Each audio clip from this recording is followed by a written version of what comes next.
என்ன வேணும் ஸ்கூலுக்கு எல்லாமே இங்கிருக்கு. Super Saravana stores, Chennai, Madurai, Kovai.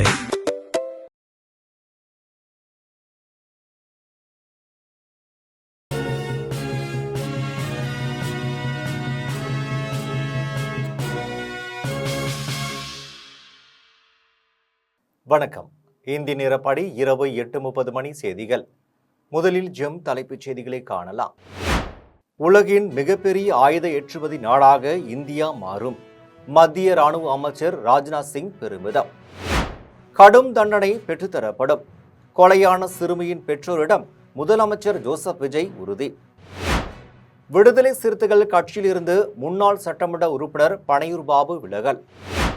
மேகதாதுவில் அணை கட்டுவதற்கான விரிவான திட்டத்தை மத்திய அரசிடம் வழங்குவதாக கர்நாடக அரசு அறிவிப்பு.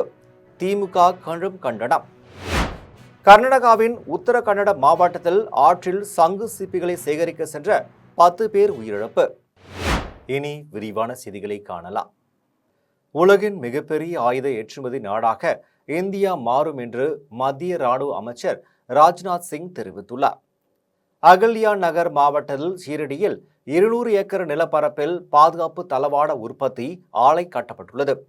இதன் மூலம் 2000 பேருக்கு வேலைவாய்ப்பு கிடைக்கும் என்று தெரிவிக்கப்பட்டுள்ளது.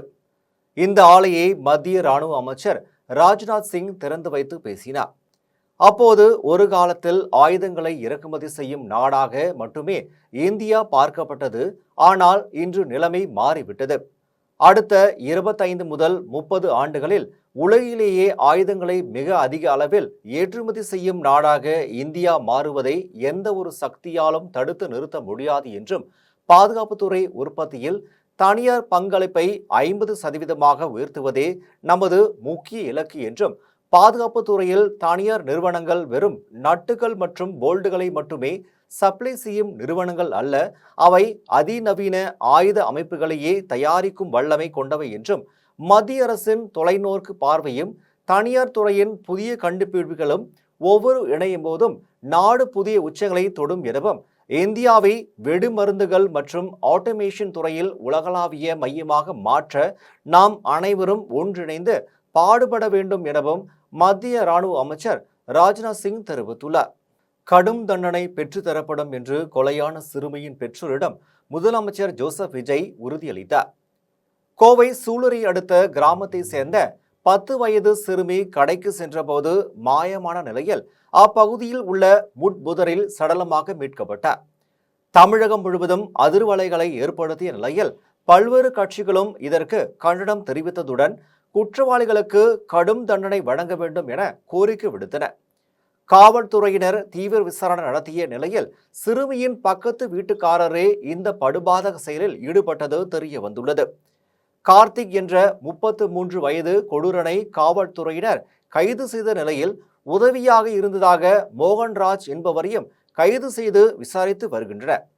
இத்தகைய மனித நேயமற்ற மற்றும் மன்னிக்க முடியாத குற்ற செயல்கள் நமது சமூகத்தில் ஒருபோதும் ஏற்றுக்கொள்ளப்பட முடியாது என தெரிவித்திருந்த முதலமைச்சர் ஜோசப் விஜய், இத்தகைய அராஜக செயல்பாடுகளில் ஈடுபடுவோருக்கு சட்டத்தின் கீழ் கடுமையான தண்டனை பெற்றுத்தர தமிழ்நாடு அரசு உறுதியுடன் செயல்படும் என நேற்று தெரிவித்திருந்தார்.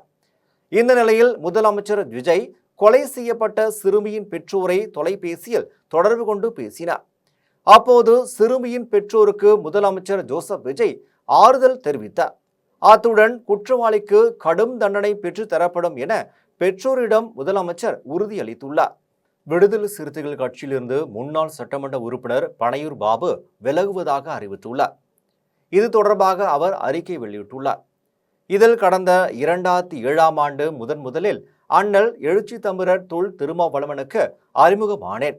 அப்போதிருந்து எனக்கு அரசியல் பயணம் அண்ணனோடு தொடங்கியது என்று பனையூர் பாபு தெரிவித்துள்ளார்.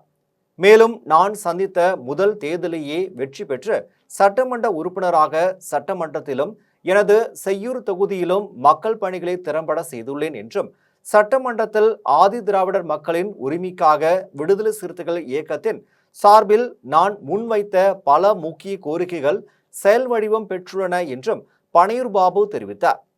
மேலும் விசில் அடிப்பவர்கள் எல்லாம் திரையரங்கத்திற்கு தான் செல்ல வேண்டும், சட்டமன்றத்துக்கு வரக்கூடாது என்றும், அவர்கள் பெரியாரும் அம்பேத்கரும் பேசிய அரசியலையும் கொள்கைகளையும் வீழ்த்துவதற்கு வந்தவர்கள் என்றும் சூளுரைத்த தொல் திருமாவளவன் என்று அவர்களுடனான கைகோர்க்கவும் இயக்கத்தின் கொள்கைகளை மழுங்கடிக்கவும் முற்படுவது முரண்பாட்டின் உச்சமாகும் என்றும், இதனால் விடுதலை சிறுத்தைகள் கட்சியிலிருந்து விலகுவதாக முன்னாள் சட்டமன்ற உறுப்பினர் பனையூர் பாபு அறிவித்துள்ளார்.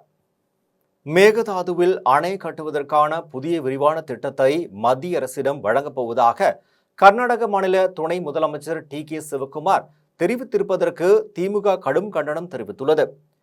இது தொடர்பாக திமுக முதன்மை செயலாளர் கே.என். நேரு அறிக்கை வெளியிட்டுள்ளார்.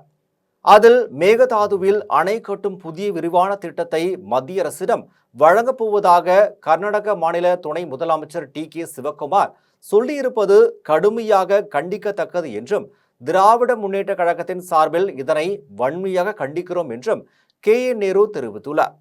மேலும் காவிரியின் குறுக்கே மேகதாதுவில் அணை கட்டும் திட்டத்திற்கு எதிர்ப்பு தெரிவிக்க தமிழ்நாட்டிற்கு எந்த உரிமையும் இல்லை என்று டி.கே. சிவக்குமார் சொல்லியிருப்பது அவரது ஆணவ போக்கை காட்டுகிறது என்றும், தமிழ்நாட்டில் ஆட்சி மாற்றம் நடந்துவிட்டது, பலவீனமான கூட்டணி அரசுதானே அமைந்துள்ளது என்ற எண்ணத்தில் சிவக்குமார் இப்படி பேசியிருப்பது போல தெரிகிறது என்றும், தங்களது காங்கிரஸ் கட்சியும் ஆட்சியில் அங்கம் வகிப்பதால் எதிர்ப்பு இருக்காது என்று நினைத்து துடுக்குடன் வார்த்தைகளை விட்டுள்ளார் என்றும் கே.என். நேரு தெரிவித்துள்ளார். மேலும் தமிழ்நாட்டின் போராட்டங்கள் வழலுக்கு இறைத்த நீராகி விடக்கூடாது என்றும், காவிரி விவகாரத்தில் ஒட்டுமொத்த தமிழ்நாடும் அனைத்து அரசியல் இயக்கங்களும் ஒரே குரலில் ஒலிக்கிறது, ஒரே உணர்வில் இயங்குகிறது என்பதை தமிழ்நாடு முதலமைச்சர் தங்களுடன் கூட்டணியில் உள்ள காங்கிரஸ் கட்சியின் கர்நாடக அரசிற்கு அழுத்தமாக தெரிவிக்க வேண்டும் என்றும், மேகதாதுவில் அணை கட்டும் அவர்களது முயற்சியை துவக்கத்திலேயே முறியடிக்க வேண்டும் என்றும், இப்போதாவது இதற்காவது தமிழ்நாடு முதலமைச்சர் ஜோசப் விஜய் வாய் திறந்து பேசுவாரா என மக்கள் காத்திருக்கிறார்கள் என்றும் அறிக்கையில் திமுக முதன்மை செயலாளர் கே.என். நேரு தெரிவித்துள்ளார். கர்நாடகாவின் உத்தர கன்னட மாவட்டத்தில் ஆற்றில் சங்கு மற்றும் சிப்பிகளை சேகரிக்க சென்ற 14 பேரில் 10 பேர் ஆற்றில் மூழ்கி உயிரிழந்தனர். கர்நாடகாவின் உத்தர கன்னட மாவட்டத்தில் பத்கல் பகுதி அருகே வெங்கடபுர ஆற்றுக்கு 16 பேர் சென்றனர். அவர்கள் ஆற்றில் இறங்கி சங்குகளையும் சிப்பிகளையும் சேகரித்தனர். அப்போது ஆற்றில் திடீரென நீரோட்டம் அதிகரித்ததால் அனைவரும் நீரில் அடித்து செல்லப்பட்டனர். அவர்கள் அலற சத்தம் கேட்டு காவல்துறையினருக்கு தகவல் தெரிவிக்கப்பட்டது. தகவல் அறிந்த பத்கல் மகர காவல்துறையினர் சம்பவ இடத்திற்கு சென்று உள்ளூர் அதிகாரிகள் மற்றும் அக்கம் பக்கத்தில் உள்ளவர்களின் உதவியுடன் மீட்பு மற்றும் தேடுதல் பணியில் ஈடுபட்டனர். எனினும் அவர்களில் 10 பேர் ஆற்றுக்குள் மூழ்கிவிட்டனர் என தகவல் தெரிவிக்கின்றது. மீட்கப்பட்டுள்ள சிலர் பத்கல் பகுதியில் உள்ள அரசு மருத்துவமனையில் சேர்க்கப்பட்டுள்ளனர். காங்கிரஸ் கட்சியினர் ராஜினாமா செய்துவிட்டு மீண்டும் போட்டியிட தயார் என்றும், உதயநிதி மீண்டும் சேப்பாக்கத்தில் போட்டியிட தயாரா என்றும் தமிழக இளைஞர் காங்கிரசின் முதன்மை துணை செயலாளர் தினேஷ் கேள்வி எழுப்பினார். சென்னை சைதாப்பேட்டையில் உள்ள பனகல் மாளிகை அருகே தமிழ்நாடு இளைஞர் காங்கிரஸ் சார்பில் நீட் தேர்வுக்கு எதிராக கண்டன ஆர்ப்பாட்டம் மற்றும் ஆளுநர் மாளிகை நோக்கி பேரணி நடைபெற்றது. ஆர்ப்பாட்டத்தில் 100க்கும் மேற்பட்டோர் கலந்து கொண்டு சாலையில் தடுக்கப்பட்டுள்ள பேரிகார்ட்களை தள்ளிவிட்டு ஆளுநர் மாளிகை நோக்கி செல்ல முயன்றனர். அப்போது பாதுகாப்பில் ஈடுபட்டிருந்த காவல்துறையினர் காங்கிரஸ் கட்சியினரை கைது செய்து தனியார் மண்டபத்தில் அடைத்தனர். இதனைத் தொடர்ந்து தமிழ்நாடு இளைஞர் காங்கிரசின் முதன்மை துணை செயலாளர் தினேஷ் செய்தியாளர்களை சந்தித்து பேசினார்.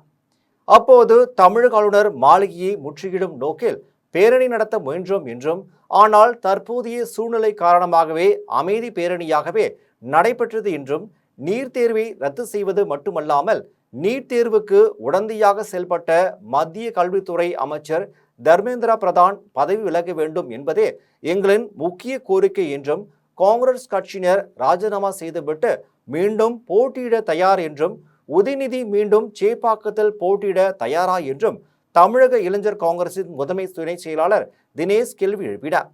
திமுக இளைஞர் அணி செயலாளர் உதயநிதியை கண்டிக்கின்றது. அவர் இது போன்ற பேச்சை அந்த கழகம் நிறுத்தவில்லை என்றால், கழகத்தில் உள்ள தலைவர்கள் நிறுத்தவில்லை என்றால், தொடர்ந்து அவர்களுக்கான எதிர்வினைகள் நிச்சயமாக எங்கள் தரப்பிலிருந்து தெரிவிக்கப்படும், கொடுக்கப்படும். நன்றி, வணக்கம். கடந்த காலங்களில் காங்கிரஸ் ஒன்றாக கூட்டணியில் இருந்ததை நினைத்து பார்த்து திமுக விமர்சனங்களை தவிர்ப்பது நல்லது என்று சென்னை எழும்பூரில் தமிழ்நாடு காங்கிரஸ் கமிட்டியின் முன்னாள் தலைவர் திருநாவுக்கரசர் தெரிவித்தார்.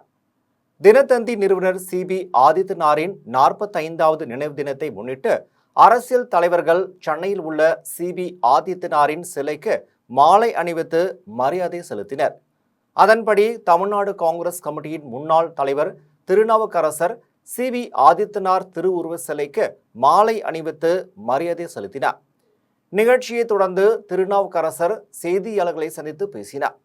அப்போது பத்திரிகை உலகின் பிதாமகனாக தினத்தந்தி மூலமாக பல பத்திரிகை நிறுவனங்களை நிறுவி அறிவு புரட்சியை தமிழ்நாட்டில் உண்டாக்கியவரும் கிராமத்தில் வசிப்பவர்களையும் செய்தித்தாள் படிக்க செய்தவர் சிபி ஆதித்தனார் எனவும் ஆதித்தனாரின் புகழ் தமிழகத்தில் நிலைத்திருக்க வேண்டும் என்றும் திருநாவுக்கரசர் தெரிவித்தார். மேலும் கூட்டணி கட்சிகள் பிரிவதும் வேறு கூட்டணியில் இணைவதும் தமிழ்நாட்டில் அதிசயமானதல்ல என்றும் கடந்த கால தேர்தல்களில் கட்சிகள் மாறி மாறி கூட்டணி அமைத்து தேர்தலை சந்தித்து உள்ளனர் என்றும் கடந்த காலங்களில் காங்கிரஸ் ஒன்றாக கூட்டணியில் இருந்ததை நினைத்து பார்த்து திமுக விமர்சனங்களை தவிர்ப்பது நல்லது என்றும் திமுக அவர்கள் வேலையை பார்க்கட்டும், காங்கிரஸ் அவர்கள் வேலையை பார்க்கட்டும், ஒருவரை தரக்குறைவாக திட்டிக் கொள்வது நாகரீகம் அல்லாதது என்றும் திருநாவுக்கரசர் தெரிவித்தார்.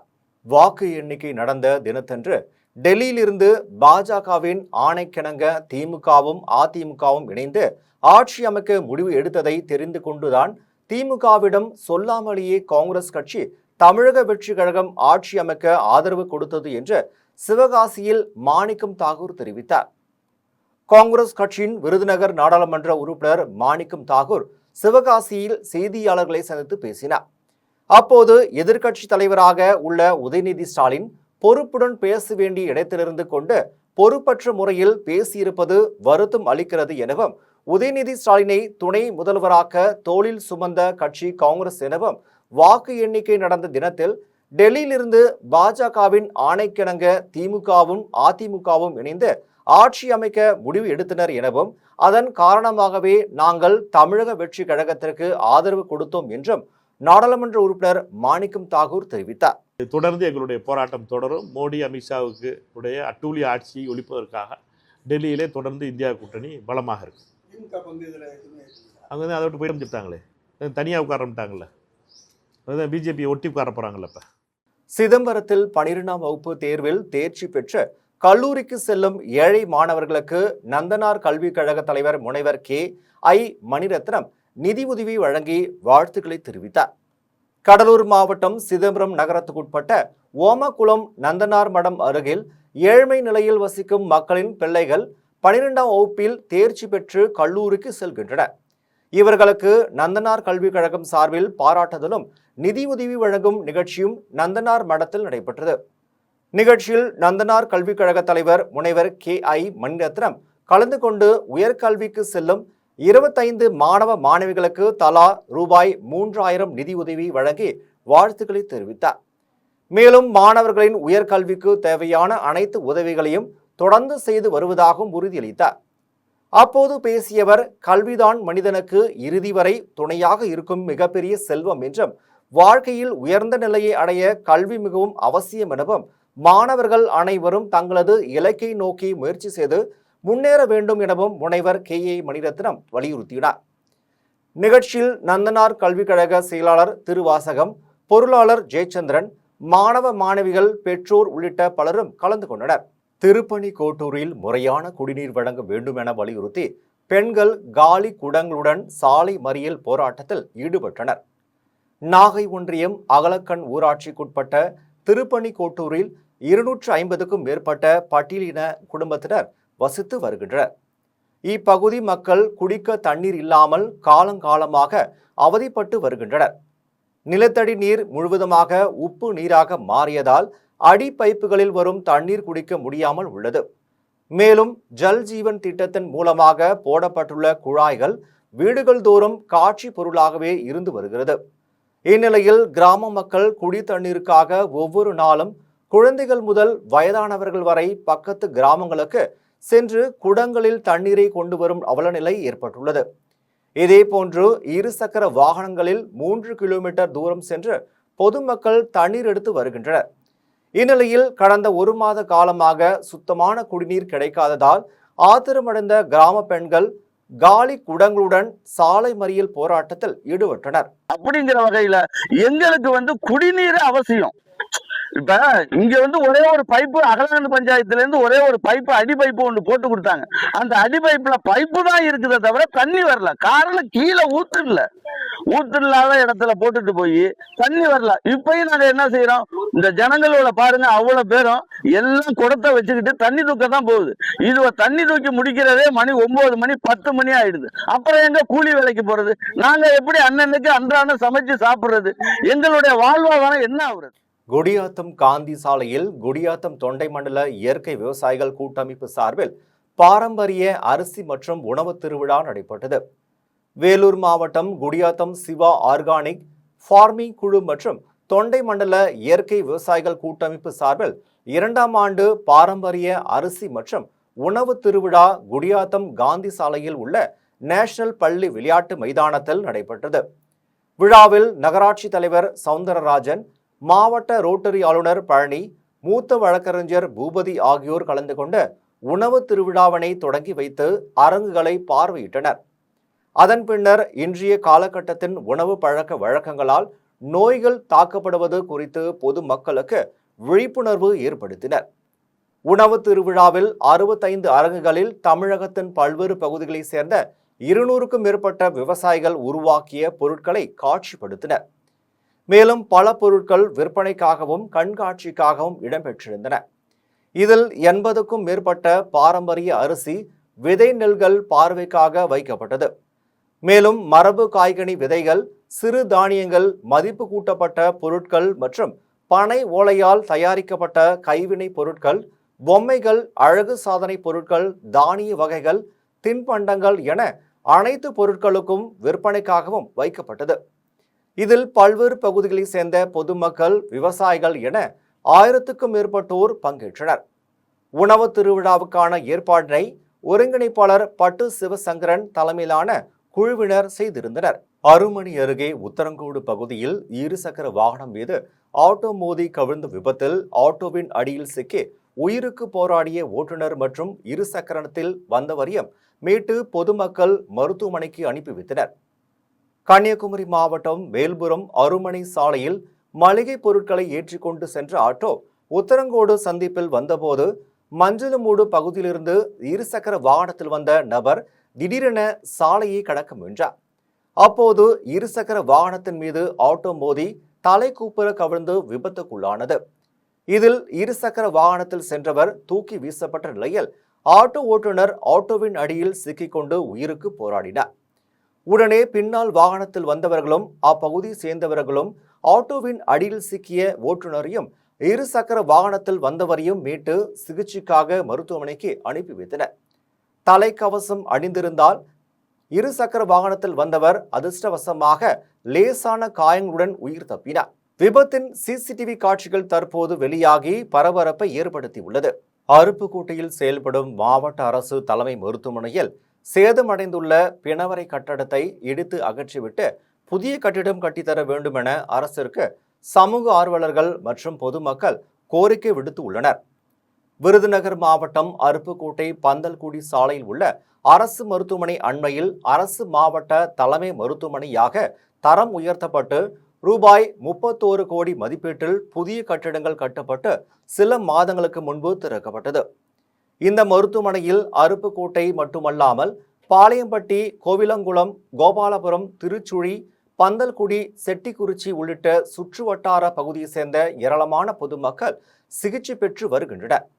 இந்நிலையில் மருத்துவமனையில் உள்ள பிணவரை கட்டிடம் கடந்த 7 ஆண்டுகளுக்கு மேலாக மிக மோசமான நிலையில் சேதமடைந்து கதவுகள் இல்லாமலும் ஃப்ரீசர் பாக்ஸ் வசதி இல்லாமலும் பிணங்களை வெளியிலேயே வைப்பதால் அப்பகுதி முழுவதும் துர்நாற்றம் வீசுகிறது. இதனால் மருத்துவமனைக்கு வருபவர்கள் தொற்று நோய்க்கு ஆளாகிறார்கள். எனவே சேதமடைந்துள்ள பிணவரை கட்டடத்தை உடனடியாக இடித்துவிட்டு நவீன குளிரூட்டும் வசதிகள் கொண்ட புதிய பிணவரை கட்டிடம் கட்ட வேண்டும் என சமூக ஆர்வலர்கள் மற்றும் பொதுமக்கள் கோரிக்கை விடுத்துள்ளனர். இந்த மாதிரி ஒரு சூழ்நிலையா இருக்கு. இதை மாற்றி இந்த புது கட்டடம் கட்டி கொடுத்த மாதிரி அதோட சேர்ந்து இந்த சவக்கிடங்கையும் கட்டி கொடுத்து ஃப்ரீசர் பாக்ஸ் வச்சு இப்போ உள்ள வசதிகளை மேம்படுத்தி தரணும்னு மாவட்ட நிர்வாகத்துக்கு வேண்டுதல் கொடுக்குறேன். டெய்லி வந்து இங்கே வந்து ஆயிரக்கணக்கான மக்கள் வந்து ரெகுலராக வந்து வைத்தியம் வந்து பார்த்துட்டு போகிறாங்க. அவங்களுக்கு வந்து உண்டான வசதிகள் வந்து கிடைக்க மாட்டேங்குது. அதுக்கு நிர்வாகம் நல்ல முறையில். திருச்சியில் தவறான மருத்துவ சிகிச்சை அளித்ததால் நர்சிங் மாணவி உயிரிழந்தது வேதனைக்குரியது என்றும் அரசாங்க மருத்துவமனைகள் மக்கள் நம்பிக்கையுடன் செயல்படக்கூடிய இடங்களாக மாற வேண்டும் என்றும் சென்னை எழும்பூரில் தமிழிசை சவுந்தரராஜன் தெரிவித்துள்ளார். தமிழர் தந்தை தினத்தந்தி நிறுவனர் சிபி ஆதித்தனாரின் 45வது நினைவு தினத்தை முன்னிட்டு அரசியல் தலைவர்கள் அவருடைய சிலைக்கு மாலை அணிவித்து மரியாதை செலுத்தினர். அந்த வகையில் சென்னை எழும்பூரில் உள்ள சிபி ஆதித்தனாரின் சிலைக்கு தமிழிசை சவுந்தரராஜன் மாலை அணிவித்து மரியாதை செய்து முழக்கங்களை எழுப்பினார். நிகழ்ச்சியை தொடர்ந்து தமிழக பாஜக தலைவரும் முன்னாள் ஆளுநருமான தமிழிசை சவுந்தரராஜன் செய்தியாளர்களை சந்தித்து பேசினார். அப்போது சிபா ஆதித்தனாருக்கு பாரதிய ஜனதா கட்சியின் சார்பில் மரியாதை செலுத்துவதில் மிகுந்த மகிழ்ச்சி அடைகிறோம் என்றும் எளிய மக்களிடம் ஊடகத்தையும் அரசியல் விழிப்புணர்வையும் கொண்டு சென்றதில் சிபா ஆதித்தனாருக்கு மிகப்பெரிய பங்கு உள்ளது என்றும் தெரிவித்தார். மேலும் பிரதமர் நரேந்திர மோடி 5 நாடுகளுக்கு சுற்றுப்பயணம் மேற்கொண்டு இந்திய இளைஞர்களின் எதிர்கால வளர்ச்சிக்காகவும் பொறியியல் வல்லுநர்கள், AI தொழில்நுட்ப நிபுணர்கள் ஆகியோருக்கான மிகப்பெரிய வாய்ப்புகளை உருவாக்கும் வகையில் பல ஒப்பந்தங்களையும் முன்னேற்றங்களையும் பிரதமர் செய்து வந்திருக்கிறார் என்றும், ஆனால் ராகுல் காந்தி ஏன் இந்த சுற்றுப்பயணம் என்று விளையாட்டுத்தனமாக கேள்விகள் எழுப்பி கொண்டிருக்கிறார் என்றும் தமிழிசை சவுந்தரராஜன் தெரிவித்துள்ளார். மேலும் வேலைவாய்ப்பு முகாம்கள் மூலம் 51,000 இளைஞர்களுக்கு வேலைவாய்ப்பு வழங்கப்பட்டுள்ளது என்றும், இதுவரை 18 வேலைவாய்ப்பு முகாம்கள் நடத்தப்பட்டு 12 லட்சம் இளைஞர்கள் பயனடைந்து உள்ளனர் என்றும் தமிழிசை சவுந்தரராஜன் தெரிவித்தார். ஒரு ஆட்சி இப்பதான் வந்திருக்குது, அதனால ஆட்சியை வந்து நம்ம செயலாற்ற விடணும். உடனே வந்து கவுந்துரும் அப்படின்னு ஒரு நிச்சயற்ற தன்மை உடனே சொல்வது சரியில்லை. இன்னும் கொஞ்ச நாள் அவங்க எப்படி ஆட்சி செய்கிறார்கள் என்பதை பார்க்கணும். ஆனால் மக்கள் வந்து இந்த ஆட்சியாளர்கள் எச்சரிக்கையாக இருக்க வேணும். 108 இடங்கள் கொடுத்திருக்கிறார்கள், அறுதி பெரும்பான்மை கொடுத்திருக்கிறார்கள். மக்களை நாம் மதிக்க வேண்டும். அதனால பொதுவாக மக்களோட ஆதரவு இல்லைன்னு சொல்ல முடியாது. ஆனால் மக்களின் முழு ஆதரவு இல்லை அப்படின்னா 150, 160 தாண்டி இருக்க வேண்டும். அதனால மிக எச்சரிக்கையாக உணர வேண்டிய காலம் இது என்பதை நான் தெரிவிக்கிறேன். ஒட்டன்சத்திரத்தில் மேப் அறக்கட்டளை சார்பில் நடைபெற்ற 5ஆம் ஆண்டு நிகழ்ச்சியில் 10 மற்றும் 12ஆம் வகுப்பில் தேர்ச்சி பெற்ற மாணவ மாணவிகளுக்கு பதக்கம், கேடயங்கள், சான்றிதழ்கள் வழங்கி கௌரவிக்கப்பட்டது. திண்டுக்கல் மாவட்டம் ஒட்டன்சத்திரத்தில் 2025 மற்றும் 2026ஆம் ஆண்டுகளில் அரசு பள்ளிகளில் கல்வி பயின்று 10 மற்றும் 12ஆம் வகுப்பு பொதுத் தேர்வில் தேர்ச்சி பெற்ற மாணவ மாணவிகளுக்கு மேப் அறக்கட்டளை நிர்வாகத்தின் சார்பில் பதக்கம், கேடயங்கள், சான்றிதழ்கள் வழங்கி கௌரவிக்கப்பட்டது. 5ஆம் ஆண்டாக நடைபெற்ற நிகழ்ச்சியில் சிறப்பு விருந்தினர்கள் கலந்து கொண்டு பேசினர். அப்போது தங்களுடைய காலகட்டங்களில் கல்வி பயின்ற வறுமை சூழ்நிலையும், தாங்கள் அரசு வேலை பெறுவதற்காக பட்ட கஷ்டங்களையும் நிகழ்ச்சியோடு மாணவர்களுக்கு எடுத்துரைத்தனர். மேலும் தங்களது பிள்ளைகளை கல்வி பெற செய்வதற்கு பெற்றோர்கள் பட்ட சிரமங்களையும் மாணவர்கள் உணரும் வகையில் விழிப்புணர்வு ஏற்படுத்தினர். அறிவுரைகளை கேட்ட மாணவ மாணவிகள் என்ன இலக்கோடு படிக்க வேண்டும் என்பதை அனைத்து மாணவ மாணவிகளும் பகிர்ந்து கொண்டனர். அதன் பின்னர் கல்வி பயில ஆர்வமுள்ள மாணவர்களை கண்டறிந்து அவர்களின் பொருளாதார நிலையை உயர்த்துவதற்கும் நல்ல வழிகாட்டியாகவும் செயல்படும் மேப் அறக்கட்டளை போற்றத்தக்கது என்று சிறப்பு விருந்தினர்கள் பெருமிதம் தெரிவித்தனர். நிகழ்ச்சியில் மேப் அறக்கட்டளையின் இயக்குனர் பி. கார்த்திக், ஆனந்தன், கார்த்திகேயன், ஐயாமணி, சுரேஷ்குமார், சுகவனம், சுகுணா ஆகியோர் பங்கேற்று 100க்கும் மேற்பட்ட மாணவ மாணவர்களுக்கு பெற்றோர்களுக்கும் மதிய உணவு வழங்கியதுடன் குரூப் புகைப்படம் எடுத்துக்கொண்டனர். அரக்கோணத்தில் JCA ஐகிரீவர் சார்பில் கண் சிகிச்சை முகாம் நடைபெற்றது. ராணிப்பேட்டை மாவட்டம் அரக்கோணம் வட மாம்பாக்கத்தில் செயல்படும் ஸ்ரீ அயக்ரீவர் வித்யாசிரம் பள்ளி வளாகத்தில் JCA அரக்கோணம், அயக்ரீவர் போரூர் ராமச்சந்திரா மருத்துவமனை மற்றும் சிங்வி அறக்கட்டளை ஆகியவை இணைந்து கிராமப்புற மக்கள் பயன்பெறும் வகையில் கண் பரிசோதனை முகாமை நடத்தியது. ஹயகிரிவர் வித்யாசிரம் குழுமத்தின் தலைவர் ரவீந்திரன் தலைமையில் நடைபெற்ற முகாமில் சிறப்பு மருத்துவர்கள் கலந்து கொண்டு கண் பரிசோதனை மற்றும் ஆலோசனைகளை வழங்கினர். முகாமில் அறுவை சிகிச்சைக்காக தெரிவு செய்யப்பட்டவர்கள் சிறப்பு வாகனத்தில் சென்னைக்கு அழைத்து செல்லப்பட்டனர். முகாமில் 100க்கும் மேற்பட்டோர் கலந்து கொண்டு பயனடைந்தனர். இதில் பள்ளி ஆசிரியர்கள் நிர்மலா தேவி, ஜர்மிளா, மஞ்சு பார்கவி, ஜெனிஷியா ஆகியோர் கலந்து கொண்டு பொதுமக்களுக்கு தேவையான உதவிகளை செய்தனர். வேலையில்லா இளைஞர்களை கரப்பான் பூச்சி என விமர்சனம் செய்த நீதிபதியை கண்டித்து விழுப்புரத்தில் இந்திய ஜனநாயக வாலிபர் சங்கத்தினர் கையெழுத்து இயக்கத்தை தொடங்கி முழக்கப்பட்டனர். உச்ச நீதிமன்றத்தில் நடைபெற்ற வழக்கு விசாரணையின் போது தலைமை நீதிபதி சூரியகாந்த் அமைப்பை தாக்கும் ஒட்டுண்ணிகள் ஏற்கனவே சமூகத்தில் இருக்கின்றனர் என்றும் நீங்கள் அவர்களுடன் இணைய வேண்டுமா என்றும் வேலைவாய்ப்பை தேடி தங்களுடைய துறையில் ஓர் இடத்தை பிடிக்க முடியாத இளைஞர்கள் அனைத்து இடங்களிலும் கரப்பான் பூச்சி போல தங்களை பரப்பிக் கொள்கின்றனர் என்றும் தெரிவித்திருந்தார். இந்த கருத்திற்கு எதிர்ப்பு தெரிவித்து மே 16ஆம் தேதி அபிஜித் திப்கே என்பவர் எக்ஸலத்தில் கரப்பான் பூச்சி ஜனதா கட்சியில் இணைந்து கொள்ள மக்களுக்கு அழைப்பு விடுத்தார். அவர் அழைப்பு விடுத்துள்ளதிலிருந்து அதிகமானோர் கரப்பான் பூச்சி ஜனதா தளத்தில் இணைத்துக் கொண்டனர். இளைஞர்களை கரப்பான் பூச்சி என விமர்சனம் செய்த நீதிபதியை கண்டித்து விழுப்புரம் நகராட்சி திடலில் இந்திய ஜனநாயக வாலிபர் சங்கத்தினர் கையெழுத்து இயக்கத்தினை தொடங்கினர். அப்போது இளைஞர்கள் பொதுமக்கள் பேனரில் கையெழுத்திட்டனர். வேலையில்லா இளைஞர்களை கரப்பான் பூச்சி என விமர்சனம் செய்த தலைமை நீதிபதி ஏன் வேலை வாய்ப்பினை உருவாக்காத பாஜக அரசை கேள்வி கேட்கவில்லை என முழக்கங்களை எழுப்பினர். தாவேகாவில் கிறிஸ்தவர்களுக்கு முக்கியத்துவம் அளித்ததாக பல்வேறு கருத்துக்கள் நிலவி வருகிறது என்று ஸ்ரீரங்கம் திருவானைக்கோவில் பகுதியில் நடைபெற்ற கூட்டத்தில் இந்து முன்னணியின் மாநில தலைவர் காடேஸ்வரா சுப்பிரமணியம் தெரிவித்துள்ளார். திருச்சி ஸ்ரீரங்கம் திருவானைக்கோவில் பகுதியில் இந்து முன்னணியின் மாவட்ட பொதுக்குழு கூட்டம் மாநில தலைவர் காடேஸ்வரா சுப்பிரமணியம் தலைமையில் நடைபெற்றது. கூட்டத்தில் பொதுக்குழு நிர்வாகிகள் பலர் கலந்து கொண்டனர். கூட்டத்தை தொடர்ந்து காடேஸ்வரா சுப்பிரமணியம் செய்தியாளர்களை சந்தித்து பேசினார். அப்போது தமிழக வெற்றி கழகம் புதிதாக ஆட்சி அமைத்துள்ளது, தாவேகாவில் கிறிஸ்தவர்களுக்கு முக்கியத்துவம் அளித்ததாக பல்வேறு கருத்துக்கள் நிலவி வருகிறது என்றும் சபாநாயகர் பைபிள் விற்பனை செய்தவர், அவர் எல்லோருக்கும் பொதுவானவராக இருக்க வேண்டும் எனவும் எல்லா மக்களையும் சமமாக நடத்துவேன் என கூறியுள்ள முதலமைச்சர் ஜோசப் விஜய்க்கு நேரம் கொடுக்க வேண்டும் என்றும் தெரிவித்த அவர், சனாதானம் குறித்து எதிர்க்கட்சி தலைவர் உதயநிதி சட்டமன்றத்தில் பேசியதற்கு முதலமைச்சர் விஜய் ஜோசப் கண்டித்திருக்க வேண்டும் என்றும் மாநில தலைவர் காடேஸ்வரா சுப்பிரமணியம் தெரிவித்துள்ளார். கொடைக்கானல் மன்னவனூர் பகுதியில் நடைபெற்று வரும் காத்தாடி திருவிழா காற்றின் வேகம் குறைந்ததன் காரணமாகவும் சாரல் மழையின் காரணமாகவும் காத்தாடி திருவிழா தற்போது தற்காலிகமாக நிறுத்தப்பட்டுள்ளது. திண்டுக்கல் மாவட்டத்தின் முக்கிய சுற்றுலா தலமான கொடைக்கானலில் கோடை விழா தொடங்கி நடைபெற்று வருகிறது. கோடை விழா மலர் கண்காட்சியுடன் துவங்கிய நிலையில் பல்வேறு கலை நிகழ்ச்சிகளும் விளையாட்டு நிகழ்ச்சிகளும் நடைபெறுவதாக மாவட்ட நிர்வாகம் தெரிவித்திருந்தது. இந்நிலையில் கொடைக்கானல் மன்னவனூர் பகுதியில் காத்தாடி திருவிழா முன் அறிவிப்பின்றி நேற்று துவங்கிய நிலையில் முன் அறிவிப்பு இல்லாததால் சுற்றுலா பயணிகள் எண்ணிக்கை குறைந்து காணப்பட்டது. இந்நிலையில் 2ஆம் நாளாக இன்றும் காத்தாடி திருவிழா மன்னவனூர் ஏரி பகுதியில் நடைபெற்றது. அப்போது காற்றின் வேகம் குறைந்ததின் காரணமாகவும் சாரல் மழை தூங்கியதாலும் சிறிது நேரம் நடைபெற்ற காத்தாடி திருவிழா தற்போது தற்காலிகமாக நிறுத்தப்பட்டுள்ளது. அரக்கோணம் ராஜா தீய சோழன் மத்திய தொழில் பாதுகாப்பு படை மண்டல பயிற்சி மையத்தில் சண்டே சான் மிதிவண்டி விழிப்புணர்வு பேரணி நடைபெற்றது. ராணிப்பேட்டை மாவட்டம் அரக்கோணம் ராஜா தீய சோழன் மத்திய தொழில் பாதுகாப்பு படை மண்டல பயிற்சி மையத்தில் ஃபிட் இந்தியா இயக்கத்தின் கீழ் சென்னை இந்தியா விளையாட்டு ஆணையத்தின் சார்பில் சண்டேஸ் ஆன் மிதிவண்டி விழிப்புணர்வு பேரணி மண்டல பயிற்சி மையத்தின் முதல்வர் டிஐஜி மித்லேஷ்குமார் தலைமையில் நடைபெற்றது.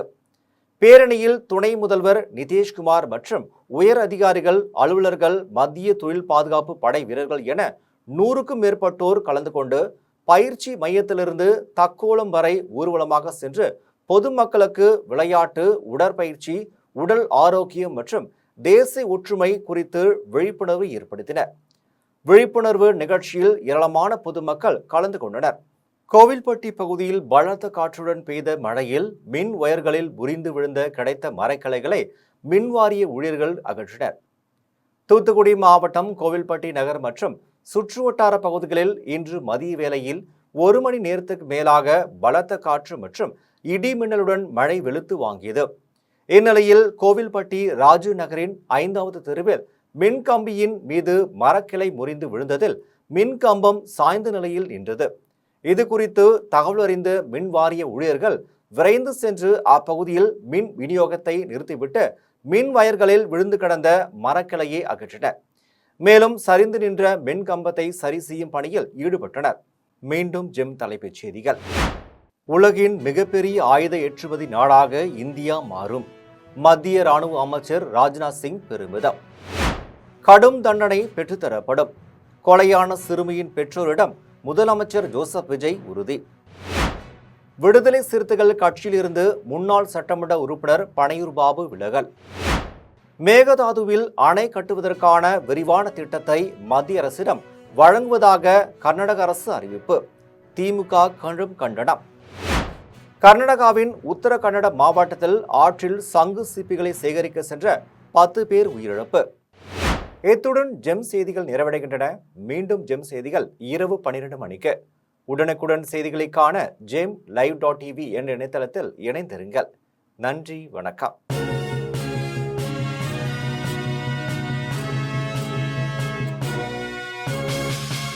என்ன வேணும் ஸ்கூலுக்கு, எல்லாமே இங்கிருக்கு. Super Saravana stores, Chennai, Madurai, Kovai.